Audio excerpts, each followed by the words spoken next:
Lord.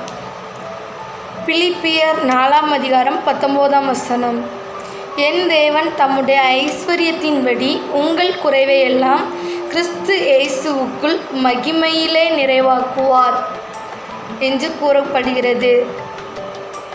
குறைவுனா என்ன? உங்கள் குறைவுகள்னா உங்களுடைய தேவைகளோ இல்லை உங்கள்கிட்ட இது மட்டும்தான் இருக்குது எனக்கு இன்னும் வேணும்னு நீங்கள் ஆசைப்பட்டாலுமோ அது ஒரு குறைவு. எப்படி சொல்லலாம்? ஒரு டப்பாவில் தண்ணி இருக்குது, அந்த தண்ணி காலி ஆயிடுச்சு, கொஞ்சம் குறையா இருக்குது. நிறையா வேணும்னு நீங்கள் நினைக்கிங்க, குறையா இருக்குது, அது ஒரு குறைவு உங்களுக்கு. அப்புறம் படிப்பில் ஞானத்தில் ஒரு குறைவு இருக்கலாம், அநேக இதிலெல்லாம் உங்களுக்கு குறைவு இருக்கலாம். அந்த குறைவு எல்லாம் வச்சையும் கிறிஸ்து இயேசுவுக்குள் மகிமையிலே நிறைவாக்குகிற தெய்வம் உங்களுக்கு இருக்கார். விசுவாசத்தோடு இருப்போம். என்னென்னா அவருடைய ஐஸ்வர்யத்தின்படி, அவருடைய ஐஸ்வர்யம் எப்படி கொடுத்ததை அவருடைய ஐஸ்வர்யம் எப்படின்னா, ஞானம் குறைவாக இருந்துச்சுன்னா ஜோதிகளின் பிதாவினத்துலேருந்து தருவார் அந்த ஞானத்தை.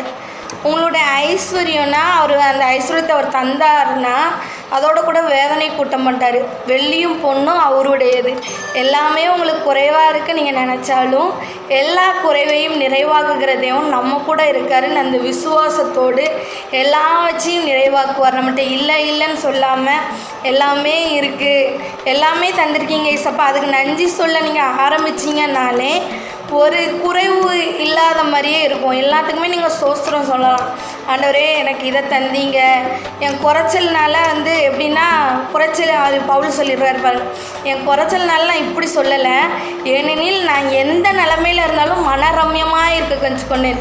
மனரம்யம்னா போதும், எனக்கு இது போதும், இது திருப்தியாக இருக்குங்கிறதெல்லாம் நம்ம இருக்கலாம். நிறைவாக்குகிறதையும் நம்ம கூட இருக்கார். உங்கள்கிட்ட எது இல்லைனாலும் அது கரெக்டான தேவையில் கரெக்டான நேரத்தில் உங்களுக்கு கரெக்டாக தருவார்.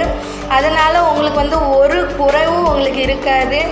கர்த்தரை தேடுதலுக்கோ ஒரு குறைவும் படாதுன்னு சொல்லியிருக்காரு. சிங்கக்குட்டிகள் தாழ்ச்சியடைந்து பட்டினியாக இருக்கும், கர்த்தரை தேடுறதுக்கு ஒரு நன்மையும் குறைவுபடாது, எல்லாத்தையும் தந்துடுவார்.